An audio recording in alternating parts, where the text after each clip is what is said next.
We interrupt this program to bring you a special report.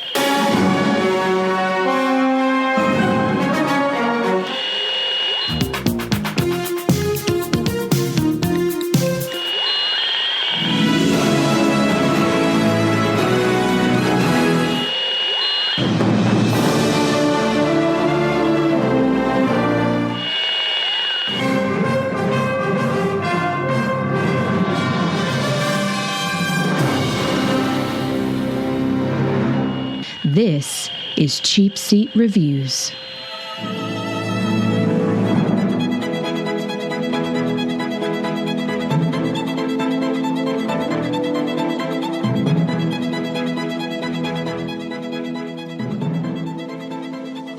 Hello, and thank you for listening to Cheapseat Reviews, the podcast that explores the Hollywood film industry for the greater good.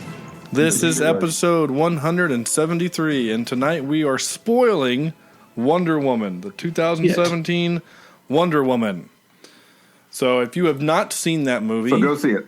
Go see it and then come back and listen. If you have seen it, then tuck in. Here we go. It's going to be a lot of fun. So this is your first, second, third, and only warning. We are spoiling this episode. Okay? So just letting you know. Wonder Woman dies. At the end, it's really weird because somehow she comes back to life for Batman versus Superman. It's very strange. She has to drive a plane into an iceberg, and she gets she's down with the wreckage. Yeah, to save the world. Her and Steve Trevor are holding on to an open door. Right. Sorry, it was taking turns. They both would have lived. Right. So anyway, if you're wondering who those other voices are, I am Sean Allred, and joining me tonight is Andrew. A naked Chris Pine is always welcome. Jimison. What? Oh, hot. Want to touch the hiney. And of course, I assume you're doing that for Chris Pine, right? Yeah, Mr. Eyebrows himself. Oh, yeah. He's a dreamy man.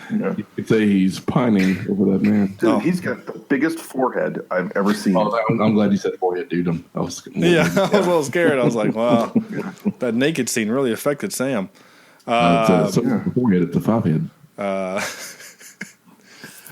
Corny, you're a man? Logan? You know what I didn't see on that island? Black man. No. Well, you're right. You didn't. And Sam always wears a sword with his dress vector. Absolutely. It's easier to stab you with. Okay, I was waiting for the threat. You always have some kind of bodily harm. I'm still a little off my game. I still have freaking strep throat, and I'm having allergy attacks. Wow. Just to warn you. Oh, okay. I'm a bit off tonight. All right, well, that's fair. Hey, we all have our off nights. I get it. This is 2017's Wonder Woman. We all saw it in the theater and decided that we wanted to do a spoiler cast on this. Yeah. And frankly, I think it was Andrew and Alan's only way to get me to say nice things about a DC movie. So, we will start with Andrew, as you always do, sir. Please, what is Wonder Woman? Before she was Wonder Woman, she was Diana, Princess of the Amazons, trained warrior. When a pilot crashed and tells of a conflict in the outside world, she leaves home to fight a war, discovering her full powers and true identity. True destiny. Same difference? Good. Destiny is what I meant to say. Right, her true destiny. Yep, that's it. That's Wonder Woman in a IMDb post. Yes. Yes, and right now, just so you know, it's sitting at a 7.9 on IMDb, which I think is actually... it should be higher. I think it's kind of low, yeah. I think it should be higher. It's got a 90-something, 93, 94 on Rotten Tomatoes, which is good. So there you go. Really excited to talk to you guys about this particular movie because, well, I just am. And there you go. So, Andrew, if you will, sir, start us off, lead us off, be our lead batter, if you will. All right. Well, I don't think that I have the vocabulary to explain how much I enjoyed this movie and how much I loved just every single minute of what was going on. There were epic. The battle on the beach was phenomenal, and I was literally on the edge of my seat with my mouth hanging open during that scene. I don't know. I was in awe also. Now, I have children, and they're both boys, but I was in awe also of this theater was packed, and I saw this maybe 2 or 3 weeks after it came out, and it was full of mothers and their daughters, which I thought was awesome. Yeah. And this really is the first time we've seen a female protagonist that really needs no help from, even though they throw Steve Trevor in there, he doesn't help her at all. He the movie could be done without him as far as helping her is concerned. Driving the story along, though, he is kind of necessary. Mm-hmm. But this is empowering and in a good way. The tie back into World War I thought was great because, as we mentioned before this got started, we haven't, at least I haven't seen that many World War I movies, and I thought this was kind of a great tie-in, even though that's not the original story of Wonder Woman. It was based more in World War II, but I enjoyed it. I thought it was greatly done, greatly acted. The director, I really wish she would do the rest of the DC franchise, but that won't happen.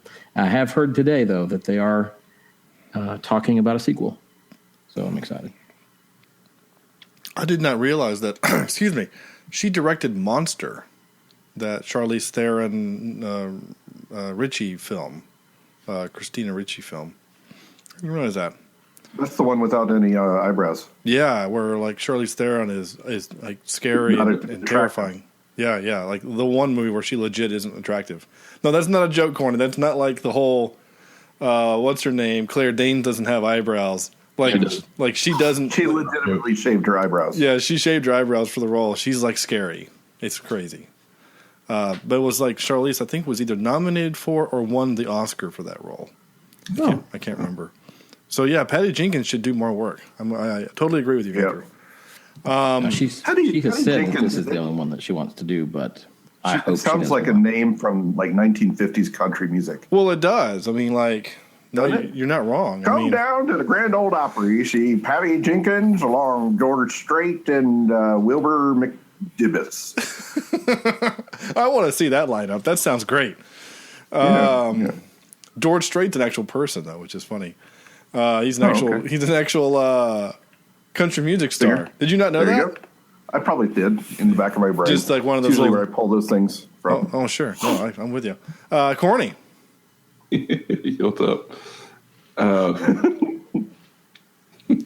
Sorry, I was distracted. Are you looking at pictures of Gal Gadot? Because I am. I'm not going to say no. She is a beautiful woman. This is the Superman movie that should have been made a long time ago. I'll be honest with you. In terms of a superhero, this was fantastic. I was pleasantly surprised with how well this movie was done. I was even more surprised that they didn't. What's the term? What's the correct term for this? Basically, make Diana at some point in time need a man to do something. Oh, right, yeah. And stress. There was no mansplaining in this movie either. Yeah. And I appreciate the fact that the effort was made not to do that, so you didn't take away from what she was. Again, as these comic book movies are made, and I'm not as well versed in the DC comic stuff. I really should be, but I thought it was. I mean, I just thought it was really well done in terms of the character and things making sense. Obviously, the origin story for Wonder Woman is, decades old, so it doesn't really matter how it's told. But I think they did it right. They did their version correctly, and I just really don't have a ton of bad things to say about the movie. As a matter of fact, the one bad thing I wanted to say about the movie was actually explained after I went and read the idea of the Amazons in the DC universe. So even my one bad thing had to, just disappear. In terms of action, I thought was incredible. The fighting style was a combination of just general hand-to-hand combat and slow motion things. I thought was it can't be. It's not unique because we've seen it other places, but the way they did it was very tastefully done. Mm-hmm. So it was fun to watch linearly how action happened. Anyway, the point is that I love the movie. Good job, DC, on making an actual good movie. If you could just do this for the rest of your run, that'd be great. Yeah. Good luck with that. What are you drinking, Courtney? Sorry to call you out, but you don't normally have your camera on, so it's good to see you, pal. Good thing I didn't pull my dick out. Oh, wait, can I say that? I wish you hadn't, but you did. I don't want to mark that. Okay. It's called Old Chub, which is also not a euphemism. Nice. No, literally, it's called. No, that's all right. Hey, tonight's beverage is Chick-fil-A lemonade. So there you go. I wish they would sponsor the show. Way too acidic this time of night, man. That stuff sits in your stomach and burns you all night. Don't bother me. I eat Sour Patch Kids like they're that's true too. Candy. I don't know. What do you eat? Like, I don't know, grapes or something. I don't know. I like acidity. That's not the problem. Now that you said Chick-fil-A, now I know I can't have it until Monday. No, and that sucked. Closed. I know. Whatever. Evil. Sam. Hey. How you doing? I'm good, sir. How are you? Well, I know how you are. You're dying. Yeah, it's not fun. But let me tell you what was fun. This dang movie. Man, this was I had a blast in this thing. I am in no way a DC fan in terms of these big overpowered heroes in terms of Superman, Green Lantern, even Wonder Woman. And I came into this thing thinking, I remember the old Wonder Woman from TV and just how ridiculous, and everybody made fun of it. It was just no one took it seriously. And it was Batman versus Superman, which wasn't a good movie on its own. But when she came in and started fighting, good God, that was some of the best parts of the movie. And I was so excited to see more of that in this one. This movie could pretty much, you could break this thing into several parts. There's the clock. It was even 15 You've minutes. got. No, it was. Remember, it's not. Her whatchamacallit, her childhood. The only complaint I really have is the mass exposition of her when she was a kid, I thought was kind of clunky, and I had a hard time getting into the movie with just being around her as a kid. But when Chris Pine decides to blow up some Nazis and they were Nazis. Steal a plane and crash land, man, did the movie start taking off. And I absolutely adored this movie from the time, I think Andrew mentioned the beach scenes, up until kind of the end. I was a little disappointed, as I usually am with these DC movies, in terms of gods versus gods. It just seems silly. And to have the Harry Potter guy be the bad guy ripped, it totally took me out of the movie. And I think that was a miscasting on their part for that. Really? Yeah, I did not. I love David Thewlis. He's great. I kept seeing him as the Harry Potter character, and it totally took me out of the movie. Have you seen Dragonheart? Dragonheart, yeah. Yeah, he's the bad guy in Dragonheart. The first movie I ever saw him on, he was the bad guy. So then when I saw him cast as Professor Lupin, I assumed he was eventually going to be a bad guy. Yeah. And then he turned out not to be one. So seeing him in this role, as soon as I saw him on screen, I was like, I didn't think he was going to be a bad guy, but I figured he was actually going to be. The whole movie, he's just like this doting politician, and then all of a sudden it's like, oh, you're Ares, god of war. Got it. Yeah. But the OP battles, it's interesting. I would have appreciated maybe a little bit more mixing up of what the humans were doing versus what Wonder Woman and Ares was doing or whatever. But I could go back and watch the World War I battle in the trenches scenes and the scene in her in the city over and over and over again. It was absolutely amazing, and Andrew kind of hit the nail on the head in terms of I can't wait to show this to my daughters when they're old enough, because this is one heck of a good movie, and I think it's a movie that finally, I don't know how to describe it, but finally kind of takes a female superhero seriously, and I really appreciated that. It gives me, hope that there's something that the girls can look up to that they can relate to a little bit more, I guess. How about you, Sean? Yeah, no, I mean, gosh. So it's been well documented that I'm not a fan of the DC movies. I think What? pretty much everything since The Dark Knight has been utter shit, and just not a fan. This movie, I think, and we spoke about this earlier a few weeks ago. Oh, it's been like a month and a half now. About why I thought what I was hearing why this movie was doing so well is because it was compared to a Marvel movie, because it had a lot of Marvel themes and ideas. And I was talking about it with some friends at work after I watched it, and I kind of not really realized this on my own. It was with some other people. That one of the things that makes, and I want to ask you guys, this is a give and take here. What some of the things I think that make Marvel movies great, but I'm going to ask you guys. I think we all agree, like Captain America 2, great movie in the MCU realm, right? Yeah. Yep. Yeah. Yeah. That's Winter Soldier, right? Yeah, Winter Soldier. Yeah. Yep. Yeah. Okay. Yes. What is that? So. What is that movie? What is it? It's a spy movie. It's a spy movie. Exactly. It's a thematic movie. Yeah. Right. That's the thing. They decided to, okay, we're going to make a spy movie. Oh, by the way, we've got superheroes involved. Okay.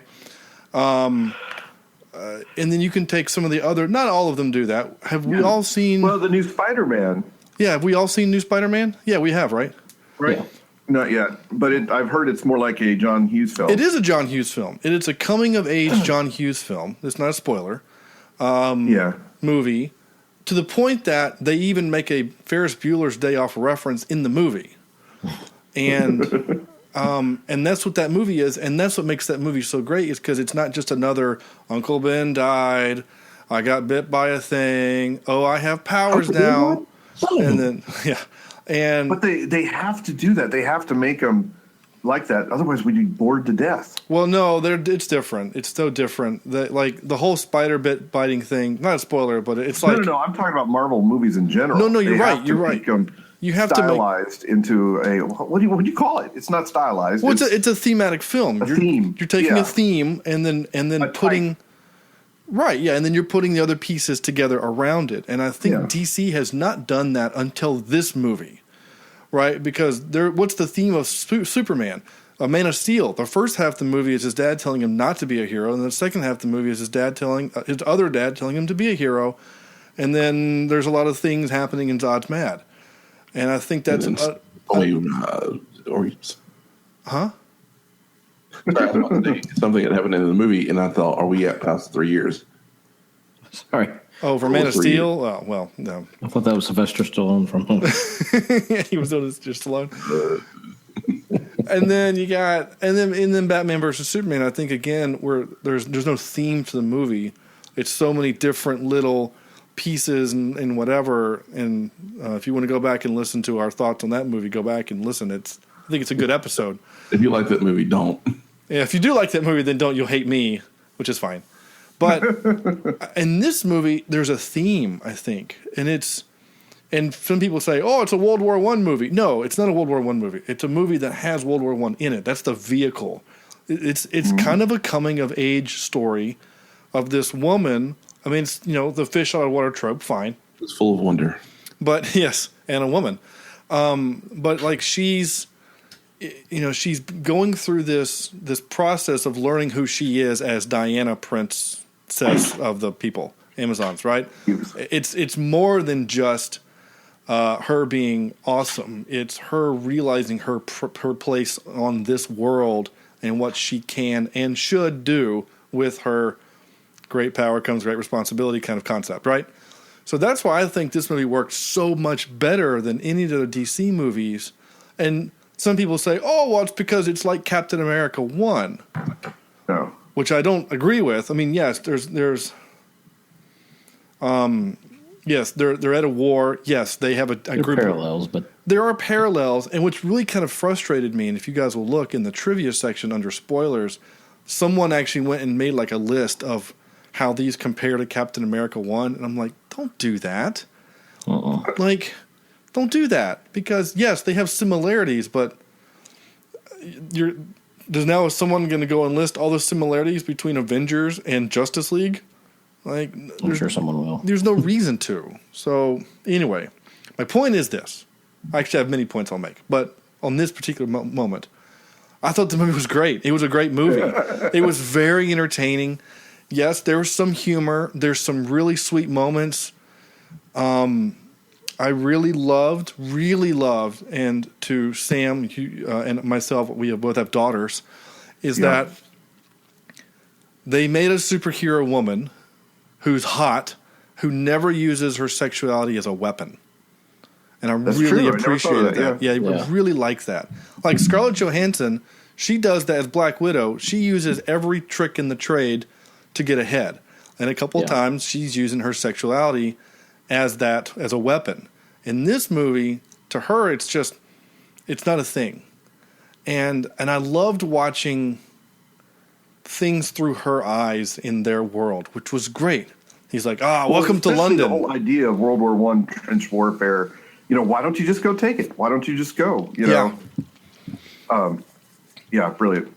Did you guys ever watch the show? I think I might have brought this up on the podcast, and I apologize if I have. Have you guys ever seen Sleepy Hollow? The TV show? The show or the show? No. It's if it ever gets on like Netflix or something, it's worth watching. At least the first season. I think the first season's pretty good. But the whole I'm sorry. Yeah, the show, not the movie. Ichabod Crane. The shortest version is basically Ichabod Crane was a soldier in the Revolutionary War, dies, and then is brought back to life when the Headless Horseman is resummoned. And I'll let you go from there, do your own research. But the fun part of the show is watching him see what America looks like 200 and something years into the future to him. And so he's really confused about all these things that we do now as normal. And that was kind of what this movie was to her. And it was really funny because, like, there's an episode where in the Sleepy Hollow where he and his partner, she's from this time, she's drinking a bottle of water. And he said, "Did you pay for that water?" And she said, "Yeah." And he goes, "How much?" And she said, $3. And he said, $3? We fought a war of independence against Britain for a 1-cent tax on tea and stamps. And you paid $3 for water? So anyway, it was just funny because, like, when he took her to London and she's like, "It's ugly." And he goes, "Well, yeah, I guess." And then he takes her to that room with all the stuffy old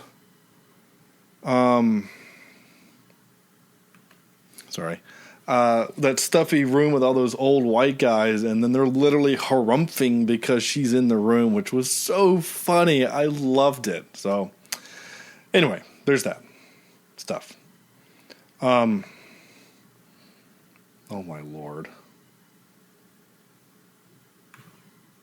Sorry. I just got a text from my work, and one of my students just dropped a stack of chairs and punctured a hole in the wall. Nice. Yeah. Hey. All right, anyway, sorry.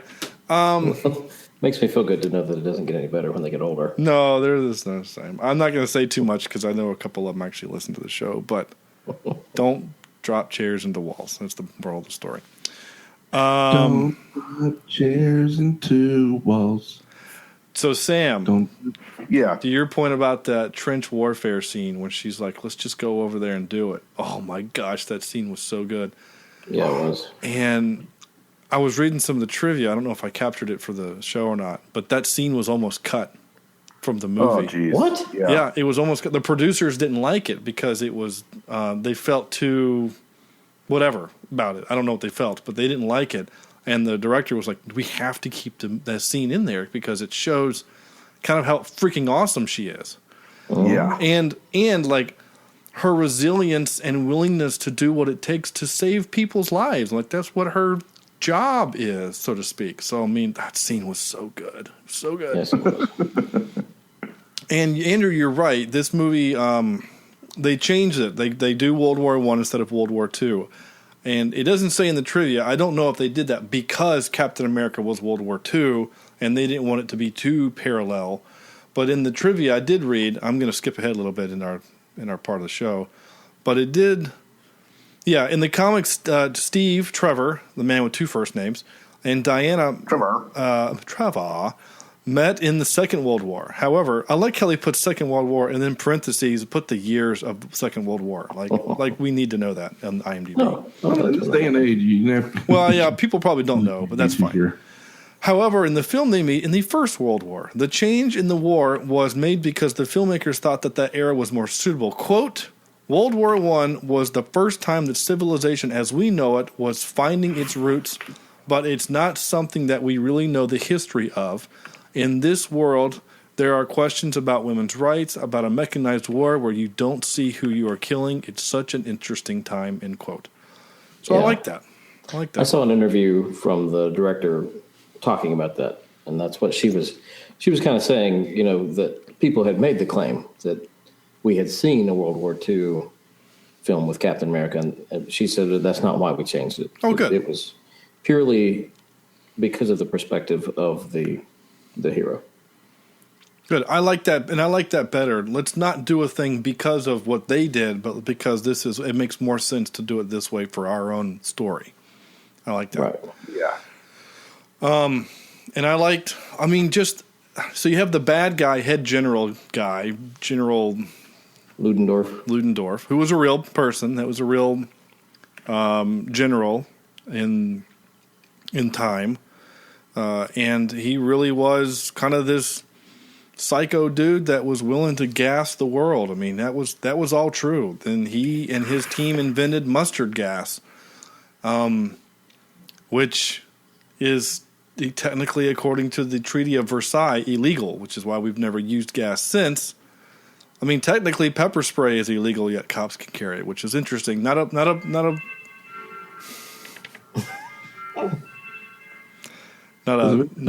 Blue Lives Matter thing. I'm just saying, it's just interesting. It's 10:21. Why is? Yeah, exactly. You guys are making fun of me for it. It's fast. Yes.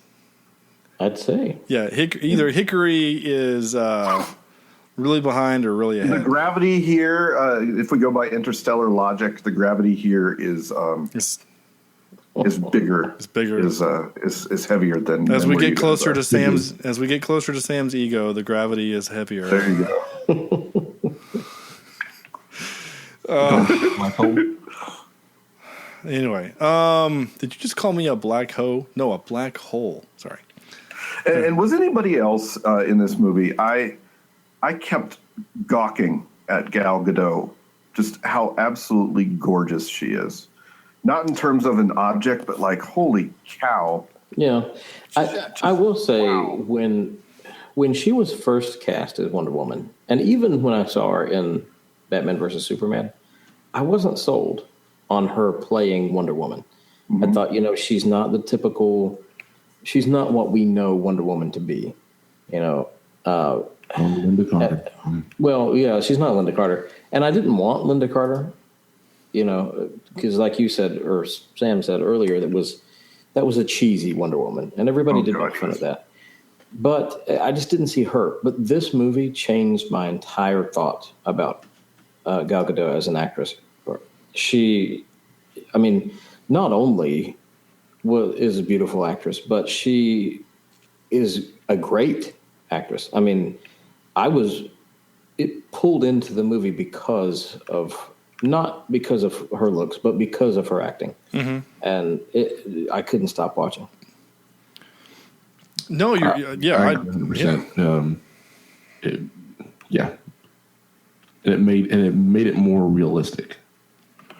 Well, here's the thing. For God's sake, Wonder Woman has the lasso of truth. That alone, the name of it, sounds utterly stupid.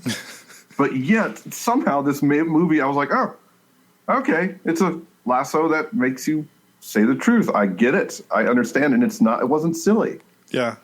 And I liked the way there were so many of those little things, what you were saying, Sam, that I thought worked. And to Andrew's point, yes, she's a beautiful woman, and it really helps that she's tall and physically fit. And I had no idea she was in the Fast and the Furious series, because I've not seen any of those movies after the second one. Which one was that one? That was the second one, Too Fast, Too Furious. I don't know.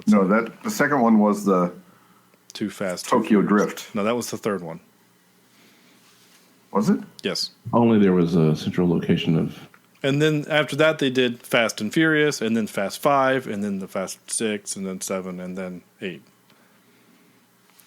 I can count.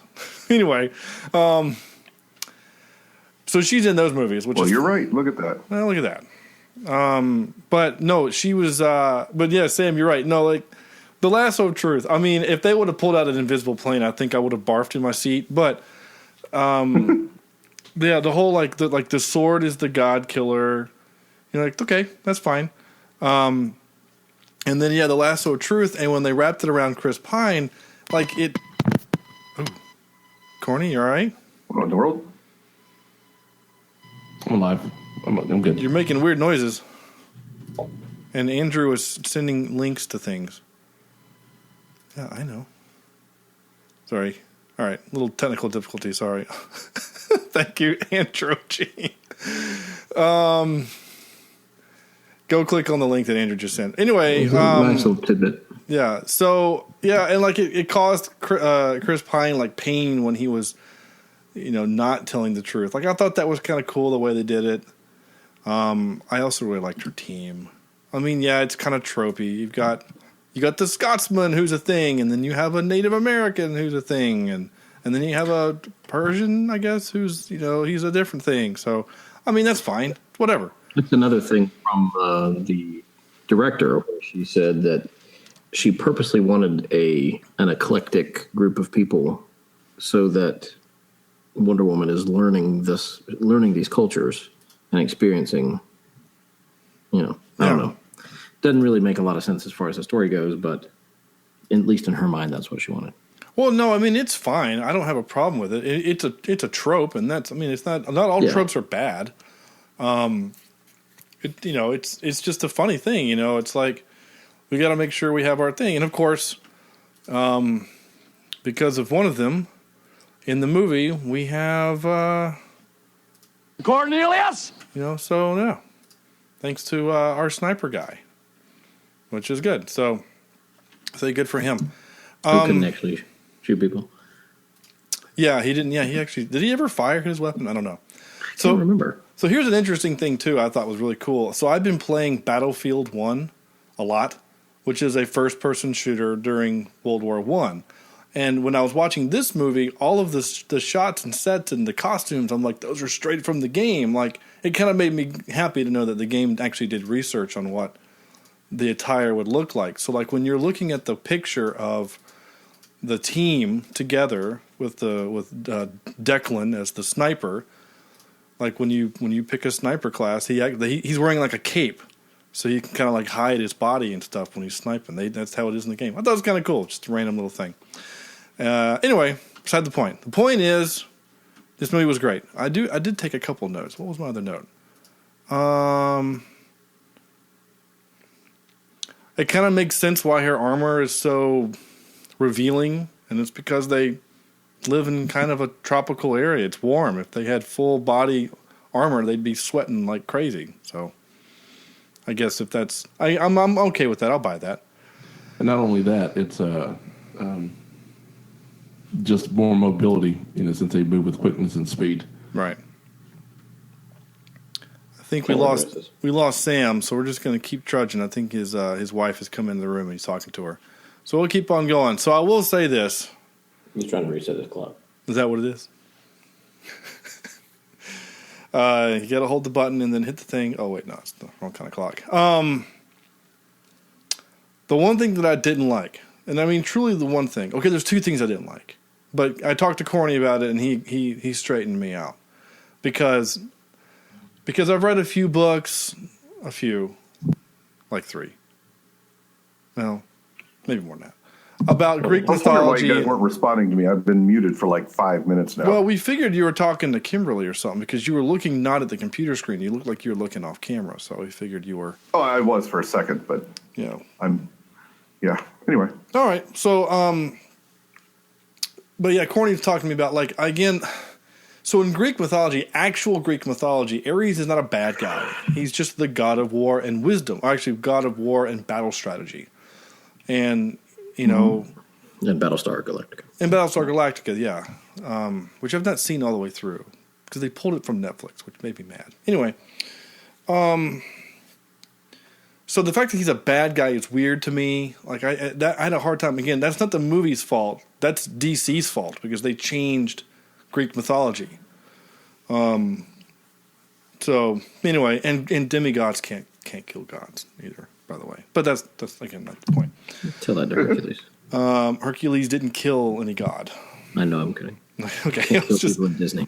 You can a demigod can kill with the help of a god. They can kill a giant, but you can't kill gods or even titans. You can only chop them up. Well, what can I say except you're welcome? You're welcome. I love that movie. And now that song's in my head. You're welcome. My wife found a really great video. It's the song You're Welcome, but the lyrics are changed to be Luke Skywalker talking to Rey, basically doing the whole You're Welcome for the Jedi. It's really great. I highly recommend you do a search for that. It's great. No, so again, the fact that Ares is evil and that he must be killed is weird to me, but again, not the movie's fault. That's a DC story thing. The part of the movie, though, where I actually face-palmed was when Ludendorff and the lady chick meet like the higher-ups of the German council, right? And for those of you who are listening and who are still mad that Sam called them Nazis, they're not Nazis. But when the German council was... Oh, that's right. This was World War I. Yeah. We're in that room, and it's a super trope, too, when like when the higher-ups say, we're not going to do this thing anymore, and then the guy takes it upon himself to kill those people. The Red Skull did it in Captain America 1. It was this tropey as hell and would never happen, but fine. It's a movie thing. Movie villains are always killing their henchmen and whatever. So he takes that new gas that he invented and throws it into the room, and then he throws in a gas mask, and they shut the door, and then the lady says, that gas mask won't work. And he goes, I know! And then they both laugh like freaking cartoon, evil, snidely whiplash, and then run off. I literally facepalmed. Other than that, almost a flawless movie. So, there you go. That's my one complaint, Andrew. Like, seriously, I'm done. I can agree with you on that. It was a little cheesy. It was super cheesy. I didn't facepalm, but it was cheesy. Yeah. I don't know. This movie had a lot of Zack Snyder-esque, fast motion, slow motion stoppages and things like that, where it's really focusing on the scene itself. Mm-hmm. But Batman versus Superman also had the same thing. What was the secret recipe? Andrew? I don't know. I think, people are going to compare, as they should, probably, these DC movies. And I would agree with anybody who says this is the best one by far. But, I feel like this movie, as Sean has said, and going back to my thoughts on Batman versus Superman and Man of Steel, those movies, I still think are good. I don't think the Man of Steel is as good as Batman versus Superman, but that's a different time, different conversation. Those two, Sean has already said, this one's telling a different story, and this one is actually telling a story. And you have a plot line that you want to follow, and you're rooting for somebody. In Batman versus Superman, I can see where people are conflicted because you're growing up with both some people characters, like yeah. Batman, some people like Superman, and who do you root for in a movie like this where they're, a lot of people hated on that movie because it was what it was, because it was, you're pairing up heroes against each other. And that just caused a lot of people to hate the movie. I mean, of course, there's other reasons that some people say, but I don't necessarily agree with. But this one, I don't know. This one it has moments where you laugh. It has moments where you emotionally connect with. I mean, it's just a good movie. Yeah, I know it is. Even if this were not an action movie with a superhero, it would still be a good film. Oh, yeah, no, definitely. I mean, you can actually take out the fact that she's an Amazon. What if Chris Pine crashes on an island and is rescued by a woman? Not a magical woman, just a woman. And then because of her ability to do something interesting, he takes her back to London. And you can still have almost the rest of the movie without, obviously, gods fighting. And it would have still been a great movie.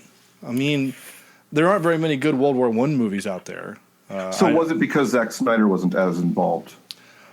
I don't want to just blame Zack Snyder. I blame I sure as hell do. I kind of do. I blame Warner Brothers for a lot of it. I blame Warner Brothers. They were is a trying good to sell place. toys in the first two. Yeah, well, Warner Brothers is a good place because they gave Zack Snyder too much control. Carte Blanche, yeah. So to answer, I think, Sam, I'm trying to answer your question, is why did it work in this one, especially with your choices of slow up speed, fast, slow kind of thing, is that in this movie they world builded way better. Here's the battlefield, here's the no man's land. It's awful and terrifying and scary, and now she's going to go up to it and walk straight towards it, and it's going to be normal speed, and then someone snipes at her, and then we're going to get to watch her and her awesome ability to not only dodge but to react to bullets with her arms, right? And she's deflecting them with her bracelets of whatever power, or I don't know what they're called. Not making fun, I just don't know what they're called. But she's able to deflect and stuff, and then she pulls out the shield and then does kind of a Captain America thing where she's like the guys are shooting all these machine guns at her shield, and they're just deflecting off, which was really cool. Again, she's a tank. Oh, she is a tank. And she's a tank, for goodness sake. And that part was great. And so I think that's what that... Andrew, go with me here. And Andrew and Corny, of course. That scene is reminiscent of what 300 was. Yeah. We're going to use the technology to do these things to heighten the sense of danger and how awesome the physicalness of what these people are doing. Right. Does that make? I mean, I think that makes sense, right? Whereas I don't think that was happening in the Batman vs Superman or Man of Steel. I mean, let's look at it this way: had all of that been normal speed, it would not have had the effect. It wouldn't have. We wouldn't have been able to comprehend what was happening. Right. Whereas I liked that. And the first time we kind of see her with her quick reflexes, and she blocks a bullet with her thing Bracers. Bracers. Thank you. When she does it to save Chris Pine in the street against those German operatives, that was all normal speed, and I think that was just to kind of show, just in a small world, we had a small world there, a small scene, and she's doing all this quick stuff, and it was really great. And I love the fact that Chris thought he had to save her, and then she saved him, and he was like, oh, okay. It was just really funny. I mean, I don't know. I liked it. It reminded me, again, not to compare movies, but it reminded me of remember in Iron Man 2, Black Widow goes into the place to get Whiplash, and Happy gets out of the car, and he fist fights with this one guy, and by the time he's done beating his guy, she's taken out 7 others. It was kind of like that, right? Chris Pine finally beats one German, and she's defeated the rest. I thought that was really kind of funny. Anyway. And to the other point Andrew made about you connect with these characters. I mean, she and Chris Pine sleep together. It's a totally normal thing, especially in war, to kind of connect with these people. And like what they did was awesome, and they saved these lives. And here's this emotional connection, and you totally get it. And then you're definitely rooting for Chris Pine. And his giant forehead. He doesn't have a giant forehead. He's got a giant forehead. No, he doesn't. Go look at pictures of him. He's a handsome man. Chris Pine has a giant forehead. Well, you have a big nose, so that's fine. That's okay, and I'm losing my hair, so we all have our issues. What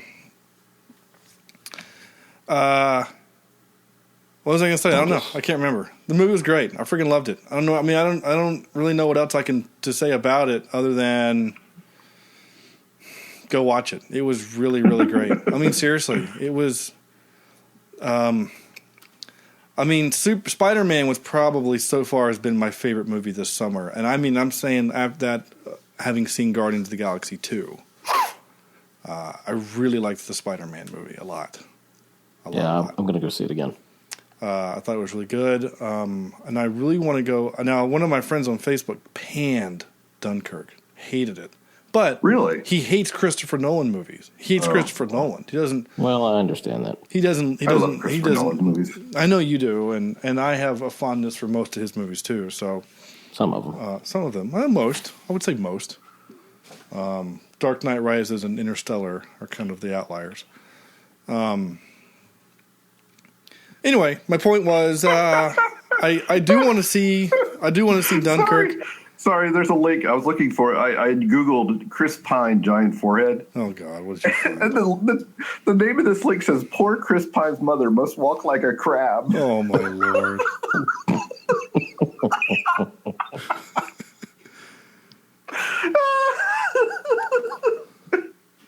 You're a horrible person. Sorry. No, you're not. No, the other movie I was looking forward to seeing this summer was Valerian, but like not getting good reviews, and it's like a 55% on Rotten Tomatoes. So that makes me nervous. It is a Val Kilmer movie, or a French guy, Du LaRoche. Keep going. I want to see what else you can come up with. Guy Lafair. No, what is it? No one help him. This is great. No, Luke Besson. There you go. I'm so proud of you. I knew I could get to it eventually. So somehow you got Guy Lafleur out of all that. That's impressive. Man. Oh, my brain doesn't work like normal people. I was glad I could go on that journey with you. That was good. And also proud that you got the actual answer. Yeah. Yeah, it's not. He's your boy. He's your Fifth Element guy. I love it. Here's the funny thing. I spent the night. My wife and I and the kids. We stayed at my parents' house last night. My dad just bought a brand new Samsung 55-inch curved LED TV. Ooh. Whoa! And he was like, I don't know if I like it. And I said, well, we need a comparison. We need a movie that you and I have both seen 100 times that we can compare it to, so we know how to, whatever. And he's like, that's a good idea. And so I put in the Blu-ray of The Fifth Element because Dad and I have seen that probably more times than any other film together. And it looked great, and I had just forgotten how much I really liked that movie. So I was laughing at the parts I'm supposed to laugh at and whatever. So I know we did it for the show, and Sam, I know you're not a fan, which is fine. But I still like The Fifth Element. But yeah, I mean, pretty much The Professional and The Fifth Element were kind of his. Though I know he did either he produced or I don't think he directed Taken. I can't remember.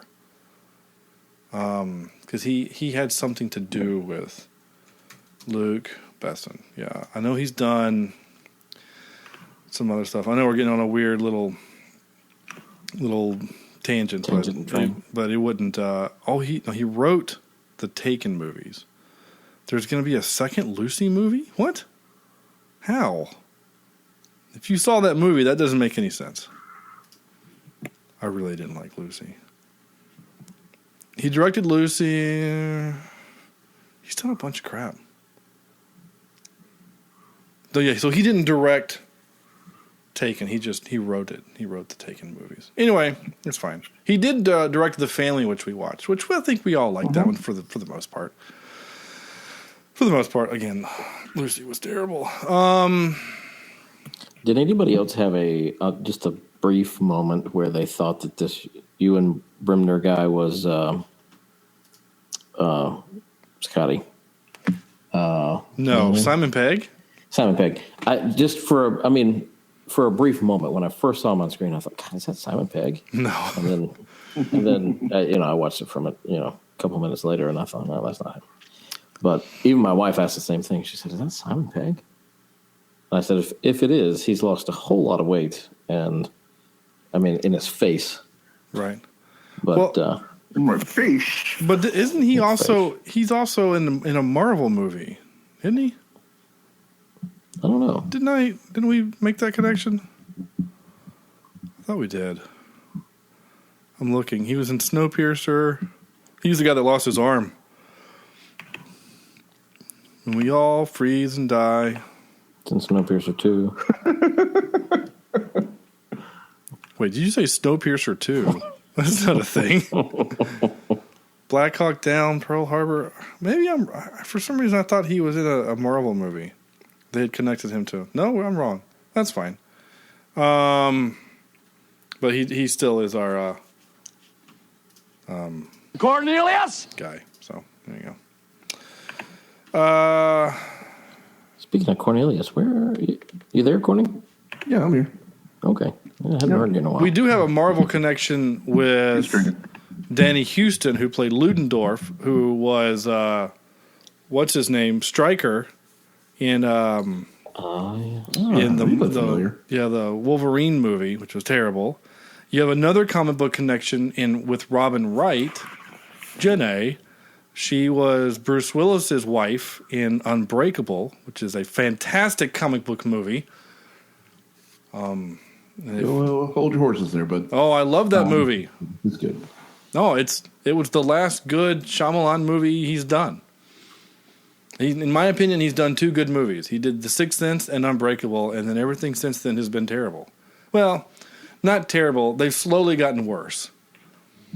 Like, Signs was fine until you found out that the aliens were allergic to water, which is really dumb. Mm-hmm. It would literally be like if humans decided to invade a planet that was 65% arsenic. Like, it just doesn't make any sense. I'm trying to think if there's any other connections to other things we care about. Swing away. Yeah. Obviously, Chris Pine is our Star Trek connection. I don't recognize, and of course, David Thewlis is our Harry Potter connection, that if we care about that. Nope. It did. I didn't like that he was a bad guy, but that's just me. Again, it didn't bother me at all because it didn't surprise me that he was the bad guy because, again, I know him as King Einan from Dragonheart, where he's the bad guy. So it was a good twist. I didn't expect it. I didn't either. I'm right there with her. Yeah, because you just kind of assume. Oh, you're talking about when Chris Pine got naked? Yeah, that was. I didn't expect that either. My wife made an audible noise on that. That was pretty cool. Was sitting next to my wife in the theater, and I turn and look at her face. And she looks like a kid in a candy store. Yeah, like tongue and I'm open. Like, could you not? I'm sitting right here. Right. And then when like Gal Gadot's doing something, she turns and looks at you, and you have the exact same face. Yeah, pretty much. Yeah. Pretty much the entire movie. If Kimberly was there with me, I was starstruck with her in this movie. I don't know what it was. Mm-hmm. Yeah. Oh my gosh. Well, she just. It was like there are certain people that are just that role. Robert Downey Jr. forever will always be Iron Man. When they cast him, we all said the same thing. Really? The drug guy who trashed hotels? Really? And then we watched the movie and went, that was the most brilliant thing Jon Favreau has ever done for the world, is to give us RDJ as Iron Man. And it's the same thing here. We have to give Zack Snyder credit. He cast her in that role.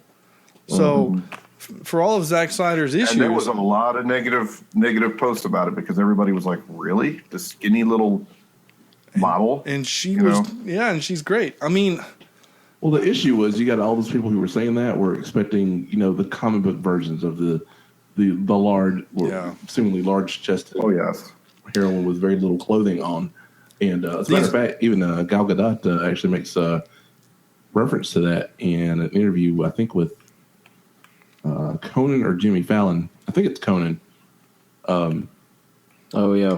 She actually says, "Do you like my breasts?" And he's like, "Wait, what?" And then she commented on the fact that a lot of people were very angry because she just wasn't big boobed enough. Endowed enough. A really terrible thing. Didn't she also make the comment that the typical Amazon or the original Amazon only had one breast? That's right. They would cut it off for better access to their bows and arrows for archery. Yeah. Interesting.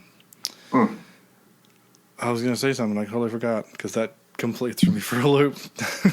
You all right there, Sean? I was thinking about casting.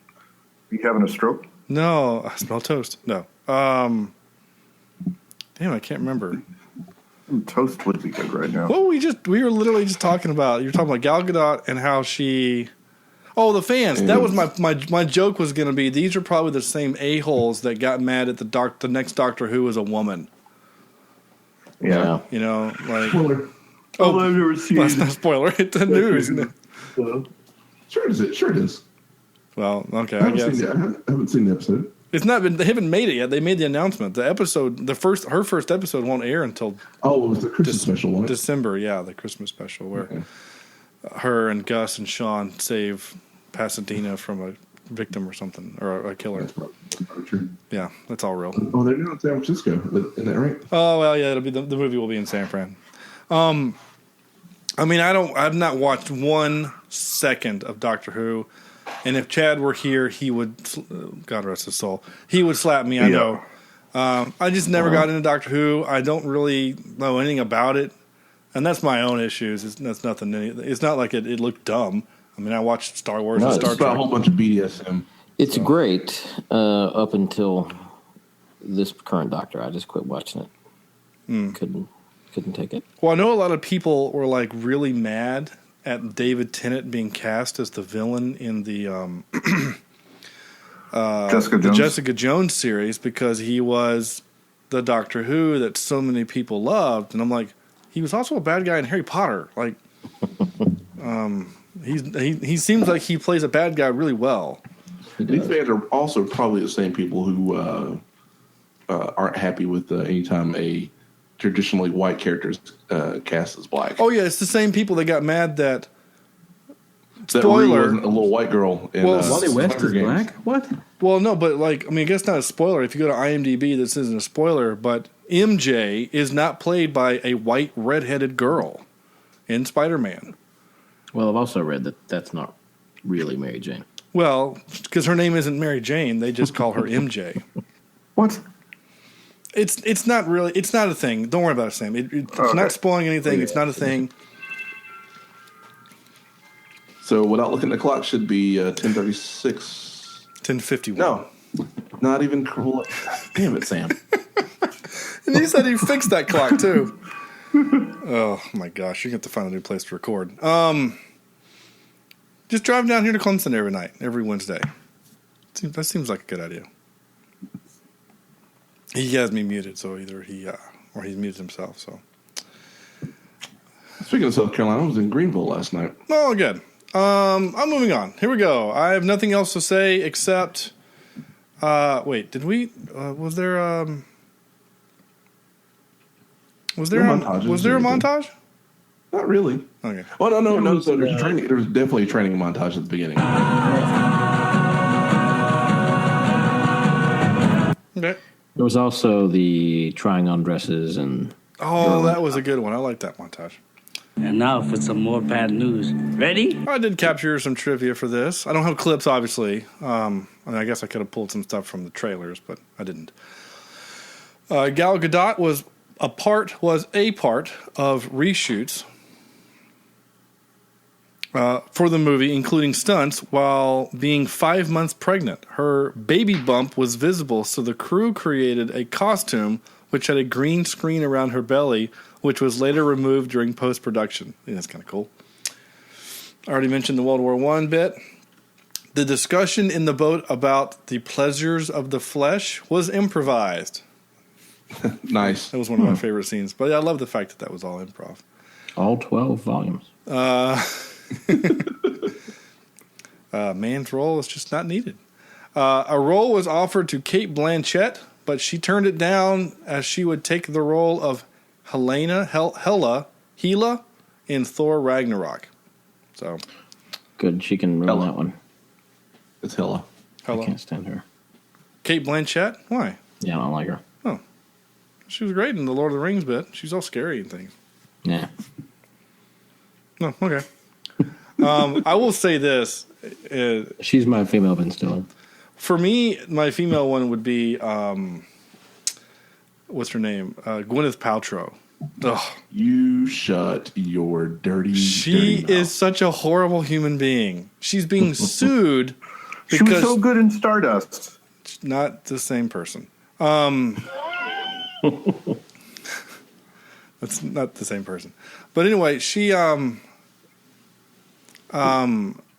was I going to say? Oh, she has this company, right, that's all about these herbal things. Oh, and yeah. she sold like millions of dollars worth of these. They're literally stickers that you put on your body that are supposed to like zero out your negative energy and bring balance to you. Like people were spending like hundreds of dollars because she said this was a thing. She's a total scam artist. Oh my gosh.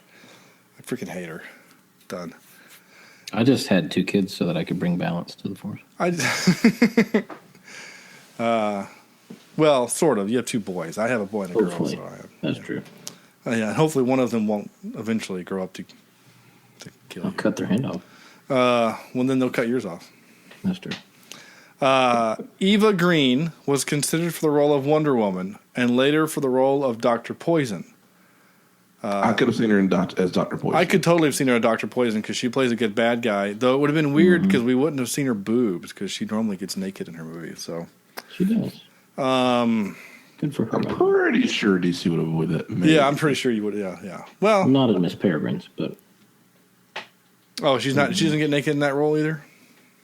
So I can think of 3 movies where she doesn't get naked because she's naked. Well, because she doesn't get. You don't see her boobs, I should say, in the James Bond movie that she's in, but she does kind of get naked. Taron Egerton. Sean, boob whisperer.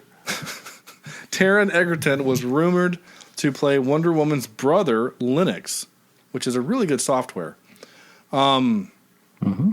Or I guess it's an OS. Yeah, So I have multiple things about that. Thoughts about that. If you don't know who that guy is, he's the guy that played Eggsy in the Kingsman movies. which I'm super excited to see the second one. Oh, I am too. I can't wait. But she has a brother, That is new information to me. Andrew. what's that? Wonder Woman has a brother? Yeah. Also new information to me. Oh, okay. Well, it's probably a good thing that they didn't put it in the movie then, because it would have been really confusing. I mean, technically, everyone Zeus has boned and has had a kid with, every kid that Zeus has produced, including pretty much all of Mount Olympus, Diana, Ares, Hercules, and a lot of other people, would be. Would be, yeah, her brother. Her brother, yeah. I see what you're saying. That's true. Yeah. No, I kind of see. Zeus was kind of over. He kind of was. Well, so in the Percy Jackson books, and Sam, I know He's you're a muted, bird but whore, actually. He loved that bird form a lot. feel free to jump in, Sam. But in the Percy Jackson series, that because Zeus, the big 3, Zeus, Hades, and Poseidon, because their offspring were so powerful demigods, they basically had a rule that they were not allowed to have any more children because the last children they had resulted in World War II, making the claim that Hitler is the son of Zeus, or the son of Hades, and that Churchill was the son of Zeus. And so... What are your powers? I drink brandy and smoke cigars. Well, how else would someone be able to live with the diet that he had if they weren't a demigod? That is true. Yeah, so... I drink and I know things. I've always... Also eat copious amounts of cheese. I love your Winston Churchill. I wish he would do the read with that accent. But anyway, and then of course the Percy Jackson series kind of throws that on its ear because Percy is of course a son of Poseidon, and then there's a son of Zeus, and whatever. They all break the promises because that's what gods do because they get horny. Don't we all? Chief, who our Native American guy, who was Eugene Brave Rock, which is cool. First words to Wonder Woman are, forgive me for the translation, but it's Oki Nitakaniko Napi in Blackfoot, which this means, hello, my name is Napi. Napi in Blackfoot mythology is a creator being and a trickster. He is known for being very clever and resourceful. The filmmakers have confirmed that Chief is, in fact, a god. What? Yeah. So, yeah. Maybe that's how he's able to know things and survive. So we might see him again in a future film? I don't know, maybe. It also gives me those powers as well. Just saying. Okay. Who? Aquaman? Aquaman sucks. Sorry. Not this new one. Not from what I've seen. Yeah, the new 52 has really helped that image of Aquaman not being a. Oh yeah. What about the whales? No, I was quoting what's it called? Big Bang Theory. When Raj would rather go as Wonder Woman than Aquaman. Oh, that show. Okay. Definitely not going to. The fact that Aquaman is technically just a little weaker than Superman. Just throwing it out there. Okay. Oh, look at that! Almost same level of invulnerability. I opened a new tab in my browser, and it's Yahoo is my default. And at the bottom, it's got these, the 4 or 5 different stories, and the fourth top story is Wonder Woman sequel officially announced. Yay! Cool. Yay! Real-time information. Yeah, look at that. Yeah, you don't believe me getting this, folks, about a week late. I made that announcement an hour ago. Well, no, I'm posting this. I'm posting this stuff tonight. The soundtrack grade, I'm trying to remember. I love the soundtrack. I thought it was good. Oh yeah, that's right. It was like the electric guitar. Yeah. Okay, yeah, I remember now. I was getting it in the scene where we are in no man's land, and she's. The music there. I was like, oh, this is great, and it really just enhanced the senses watching. Well, the whole movie, but especially that section. But her theme, ever since it was introduced in Batman v Superman, I have loved it. I love it. Yeah. Yeah, I remember it now that you made your little guitar noise there, Sam, because I was getting, because I had stuck in my head the themes from Spider-Man Homecoming, and Corny, Andrew, you've both seen it. We've all seen it, right? Mm-hmm. No, Andrew, Sam, you haven't seen it. I have not seen it, no. You have to... When as I was sitting in the movie theater listening to it, it reminded me a lot of Captain America, the theme. Mm-hmm. A lot. And it made me wonder if it was the same dude. But anyway, I don't know. Rupert There's Gregson. So many of them now, eventually they're going to start copying each other's. Yeah, that's fine. Rupert Gregson Williams is the one that did Wonder Woman. If that name is familiar to you, it's because he's the guy that did the Chronicles of Narnia, which was really good. I thought that was Henry Gregson. I love the Chronicles. Oh, you're right. You're 100% right. That is Henry Gregson Williams. So then I don't know who. I guess it's his brother? Son?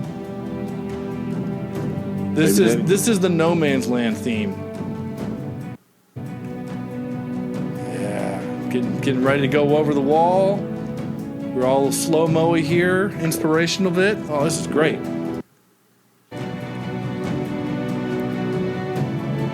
It's kind of Hans Zimmer-y, isn't it? Yeah, it is.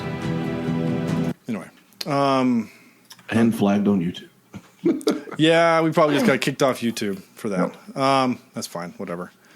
Totally Best worth part it. of the movie, hands down. I can't believe they almost lost it. Oh, I know, right? I already played that. Excuse me while I whip this out. Sorry, that was soft. Let's try that again. Excuse me while I whip this out. There we go. Oh, shit. It is called. Oh. What? I was confused. I'm like, wait, is that me? Oh, no. We decided to do top 3 DC characters for this podcast, this here podcast.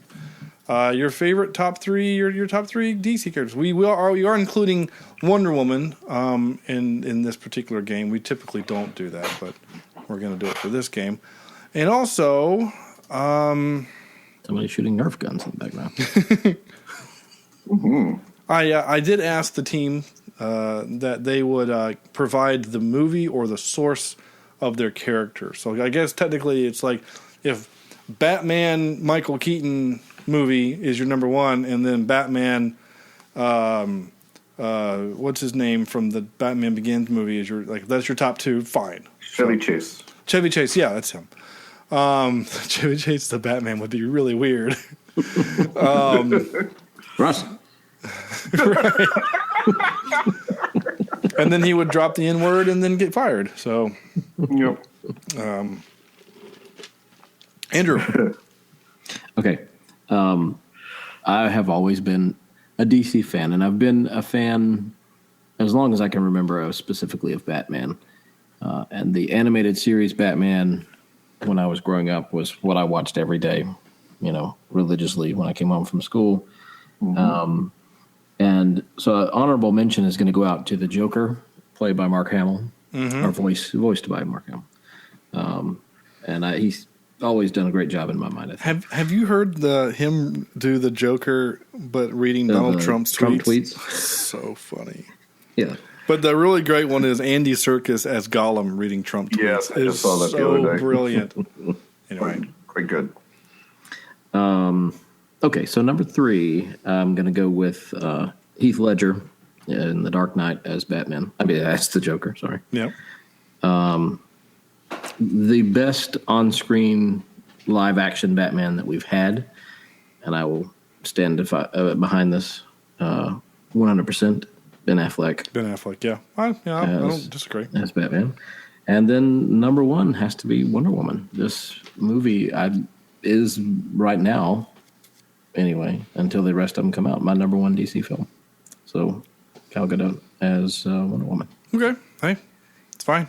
Sam. I'm sorry, Corny. Yo. So, mine are essentially all going to be from the animated universe, because I've watched actually a ton of those. The animated universe is fantastic. Like, between Marvel's animated universe and DC's animated universe, DC's animated universe is... Oh, yeah, it's totally kicking Marvel's butt. They figured that out a while ago, yeah. Yeah, and I think it's hilarious because you could go, hey, copy what you do there. Well, but anyway, yeah. My number 3 is going to be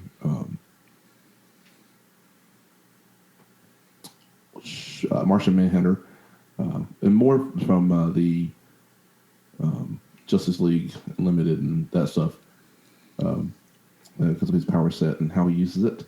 My number 2 is going to be Nightwing, as just a general character. Nightwing being the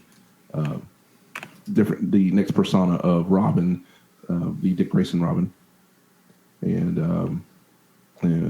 my number 1 is Batman, specifically from the movie Public Enemies, where he and Superman have a bounty set on him, and Batman essentially fights a bunch of metahumans at once and kicks all their asses, which is, again, because he's Batman. Sorry, because he's the GD Batman. Okay, right on. Sam. All right. Well, maybe Corny can help me out. I don't know if I wrote this down wrong, and because I said Batman from Batman Beyond, but it's not Batman. Batman's the old Batman sitting behind the screen. Oh, it's Batman. And is it Nightwing? Terry McGinnis. It's still Batman. It's just not Bruce Wayne. Guy. Yeah, and that guy actually is a genetic clone of Bruce Wayne. Oh wow. Okay. Well, I really enjoyed the animated series back when I was growing up. Of Batman Beyond. I've got to put Mr. Arrow from Arrow. Sure. Mr. Arrow. Talk about... would you call him anything else? Well, it's just what he goes by Arrow, so I wouldn't... Yeah, Mr. Hello, Mr. Arrow, sir. Yeah. The Hood. That TV show, in terms of DC Universe, that really brought me back to it, and I like how they humanized it, even though they have the stupid CW gobbledygook love story crap, teen angst in it. The action is pretty amazing. Do you want them to get off your lawn? But my number one DC character saved the day if it wasn't for the meddling Batman in Dark Knight. The Joker from Dark Knight, who was just trying to save the city, and Batman kept getting in his way. And Billy Zabka is the real Karate Kid. I get it. Yep. Interesting. Yeah. I've seen the theory on that. It actually makes a ton of sense. It does. It does. No, Have you seen it, Sean? Oh yeah, I've read that. You showed that to me a while ago. Okay. Yeah, and I read it. And I mean, again, don't really disagree. He kind of wrecks the mob. He kills a bunch of corrupt cops. He kind of galvanizes a city around a hero or around a villain, and kind of shows other people who they truly are. I mean, he kind of is a anti-hero. He just does it in a really horrific way, by blowing up hospitals and things. My number 3. So again, my DC universe is limited. I did watch Batman the Animated Series. I just don't remember any of it. I know I watched it as a kid. I just don't remember it much. I just don't for some reason. But what I did watch a lot of, and I mean a lot of, was Teen Titans. I watched the hell out of that series. Freaking loved it. And got so mad when they ruined it by making Teen Titans Go. Uh-huh. So my honorable mention is the Teen Titans, who basically I'm not going to mention in my top 3. So my number 3 would be Robin from Teen Titans. I really like his character, and the voice guy who does him does so many other things that every time I hear his voice, I'm like, hey, that's Robin. And my wife just says, don't care. So anyway, number 2 would be Steve Amell as Arrow, because that show was really great. That kind of got me back into DC on the TV side, though I've completely missed the last season. And my number 1, honestly, you guys might laugh at me, and I don't really care, but my number 1 DC character of all time is Beast Boy from Teen Titans. He cracks me up. He's my favorite. He's so great. He's just a kid. He's just so funny, and he turns himself into funny animals, and I like the idea that I love it in the show, and like he's fighting a bad guy, like he turns into a gorilla and he's punching him, and the bad guy like grabs him and throws him in the air, and then he comes down like as a sperm whale, and just crushes him. Like, it's funny. I like the movie, or like the show. So Beast Boy, my number 1 favorite. I will say this. I do like the fact that we didn't choose Superman at any of our iterations. I have a hard time with Superman. Yeah. He's OP, and you can't, you kill him and he's really not dead. He just goes to sleep. And I don't think that we've seen a great on-screen Superman yet. Or animated or live action. I mean, I think. I like Jim or Henry Cavill, whatever his name is, the guy Henry Cavill. Yeah. I think he's the right cast for it. I just don't think we've seen the best. He's the best one so far, but I just don't know that he's. What were you saying, Corny? I'm sorry. I was like, to that point, Andrew, you should watch. There is a Justice League. The one before Unlimited, whatever that series was, and to watch that Superman fight Darkseid, that'll make you like him just a little bit. Darkseid, left side, yeah, but Darkseid. But in nice, but in that fight, he actually gives probably the most badass speech I've ever heard Superman give. He goes, I live in a world where it's just paper for me, and I have to be so careful, and it's really hard to find an opportunity to let loose. But I think I've seen it. I'm not putting it together right now because I've watched with my kids all the newer ones, Justice League Unlimited and whatever. I know what you're talking about. I don't remember what it's called. Yeah, I mean that one was okay. So I don't mean like it's going to make you like the character a ton, but that scene was like, oh, okay. It actually kind of makes it a little, for me, makes Superman a little bit more interesting because, yeah, I guess imagine being just the absolute most powerful thing for, almost an entire universe. And you can't go full force on anybody or anything. Yeah. But anyway, continue. Sorry. I was distracted. Here we go. Yeah. Wait, what's supposed to happen? Well, this is where we do our out of 10. That's what's supposed to happen. Yeah. Out of 10. Here we go. Andrew. Well, like I said, I really enjoyed the movie. I found very little wrong with it. I do agree with you about your one facepalm moment. There was very, very few, if any, except for that one. And so, great story, directed well, acted well. I give this, let's say, an 8.8 out of 10. All right. Cool. Good. Yeah. Corny. When I mentioned like my opening statement, there's one thing that bothered me, but in terms of reading about Wonder Woman and all that stuff, the Amazons are kind of designed to spread the idea of love, apparently from the comic books, by the way. So at the end of the movie, which he's kind of giving the love speech and things like that, that was very odd, but it makes sense in terms of the Amazons as a whole. With that being said, Death by Snoo Snoo. Death by Snoo Snoo. Yeah. The Go watch spirit is Futurama. willing, but the body is weak and spongy. By the way, Sean, you know who was brought in to reshoot Justice League? Well, he's Or not. to finish it? Yeah, it's Ron Howard. No.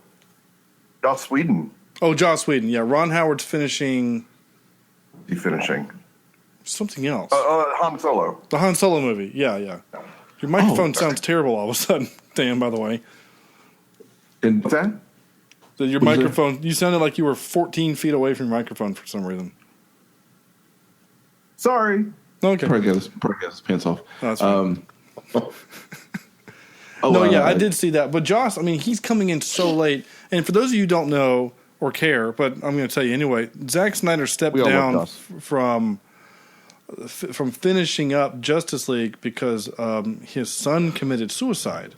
And it's a really horrible story. And he took a couple of weeks off and then decided that he would go back to work, figuring that, if he just dove into his work, that it would help, and it didn't.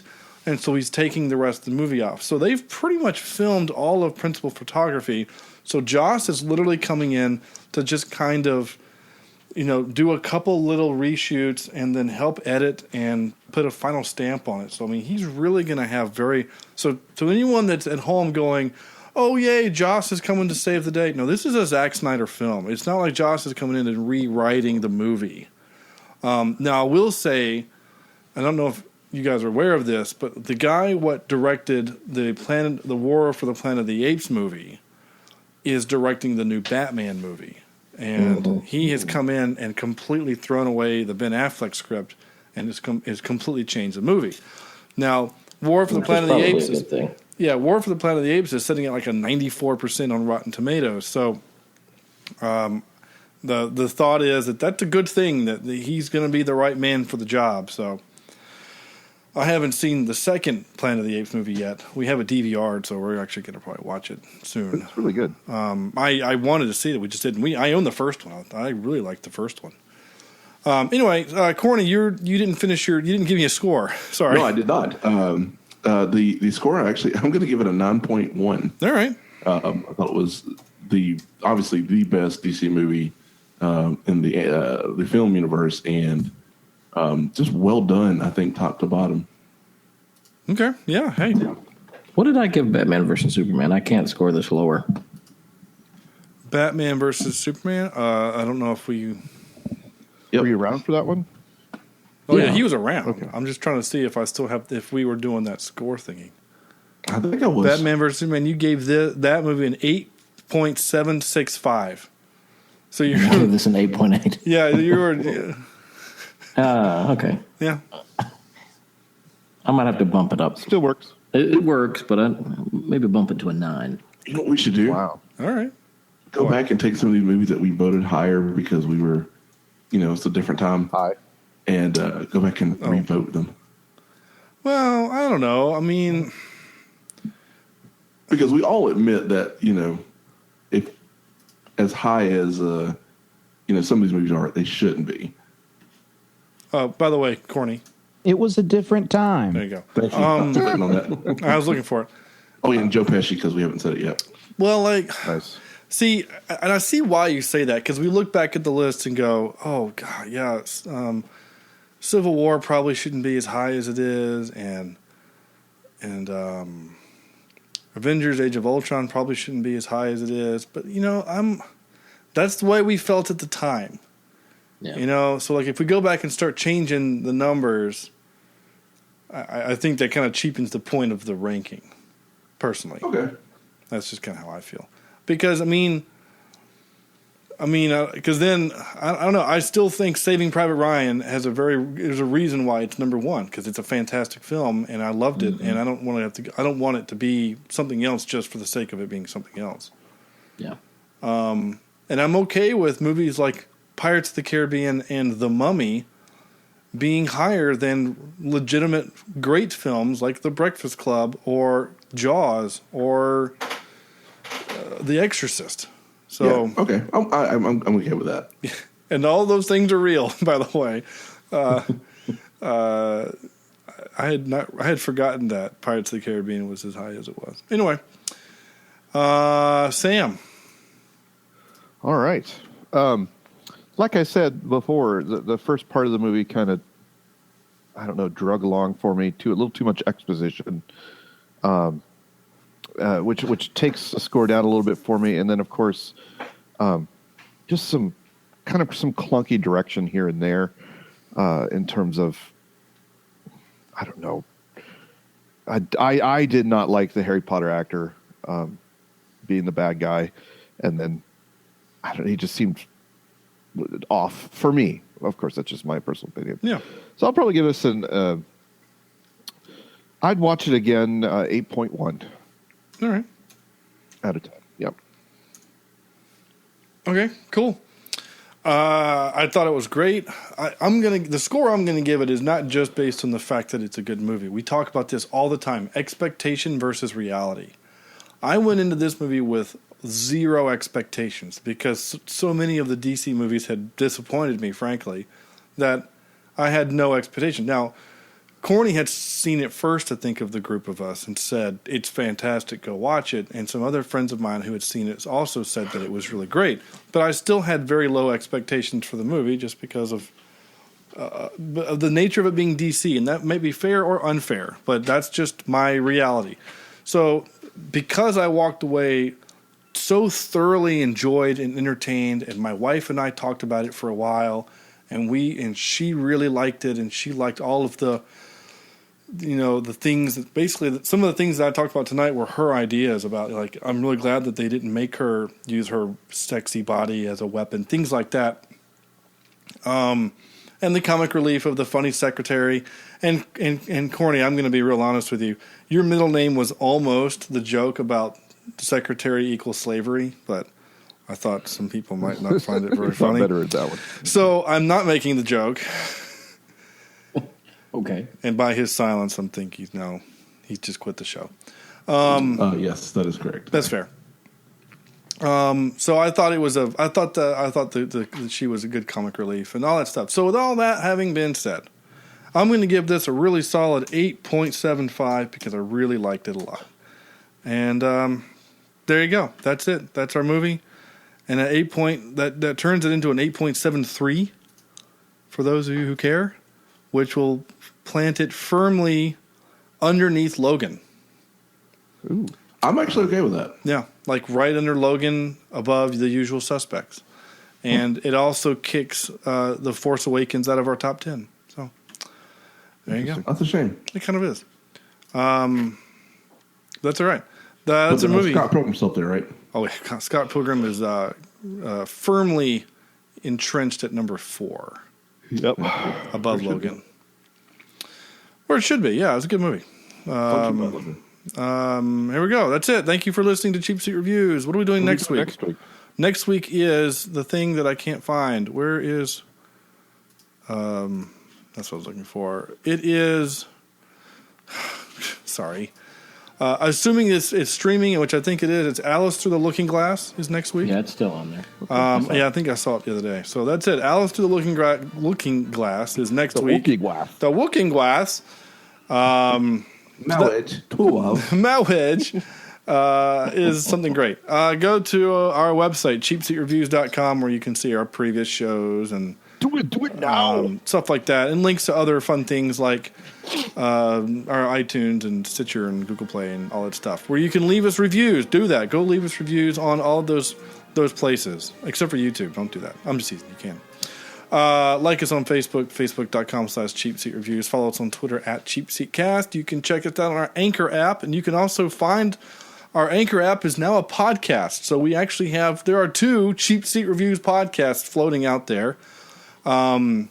This show and then the Anchor Show, which is a 5-minute little deal, which I did a review of Cars 3 this week. So, interesting. Yeah. That's going to do it. And, of course, send us your emails to cheapseatreviews@gmail.com. And, I think I said the Twitter, @CheapSeatCast. So that's going to do it. So on behalf of Andrew, Sam, Corny. What? This is Sean, Sam's clock. This is Sean saying thank you for listening. What? His clock, grandfather clock. Did you just say funky butt lover? This is Sean saying thank you for listening and good night.